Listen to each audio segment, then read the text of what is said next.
So, thank you, welcome, and John Landis is this year's recipient of our Parto d'Onore, which is our highest award, our highest accolade, and we get the conversation going immediately. And first of all, I wanted to thank once again John Landis for being here with us. It means a lot that such a distinguished filmmaker took time in this specific historic time frame to be in Locarno and share some time with us. So this will be, I guess, very easy.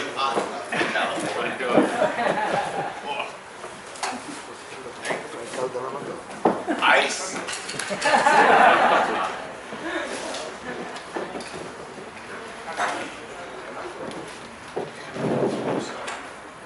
Fine, it is better. And shooting Animal House. Is this on?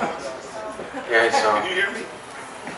In shooting Animal House in Eugene, Oregon, it was shot in 30 days, and we had 30 days of rain. It rained every day. And if you saw the dailies, you'd see, while the slate was in front of the lens, you'd see all the wardrobe people, the actors, covered with umbrellas, coats, things, and they do the slate, and then they'd run out, and we do the scene, and then cut, they'd run back. Did you know you can't see rain unless you light it? Did you know that? Anyway, So I was going to say, so John is wearing shorts and a t-shirt, and it was very cold. I said, John, why aren't you wearing a jacket? And he looked around and he said, oh, gee, usually someone does that for me. okay, so we'll get the conversation going with a very easy question. When did you become aware that cinema was your life? And is there a film that made you understand that it was before, there was a before and after that film? Okay, I've told this story so many times, forgive me, because, but when I was 8 years old, I saw a movie at the Crest Theater in Westwood, in Los Angeles, where I grew up, called The Seventh Voyage of Sinbad. And it was a Ray Harryhausen movie. And I had what's called complete suspension of disbelief, which means you're not in the theater anymore, you're in the movie. And I loved it. I loved it. And I came home and asked my mother, I remember this very specific memory because she was at the sink in the kitchen. And I said, who makes the movie? Who does that? Who's the maker of the movie? And she said, the director. Which was very sophisticated of her, actually. We had no relatives or anybody in the business, no connection at all. But she said, the director. So from literally that moment on, from when I was 8, all of my energy was directed to becoming a director when I grew up. And that really, I think, is my advantage. I mean, my two advantages is I knew what I was going to do when I was 8 years old, and I lived in Los Angeles. So that's the center of the film business, and I was able to contact and meet amazing people, amazing filmmakers, because they were all around in the 50s and 60s, you know. And then I got a job, and it's a long story. But tell us about your first job. Okay. I am the classic bad example because I'm a what's called high school dropout. Yeah. I went, yeah. I left school in really in the, I could say the 10th grade, but it was really the 9th grade. But I stopped going to school, and at 16, I became a mail boy messenger at 20th Century Fox Studios.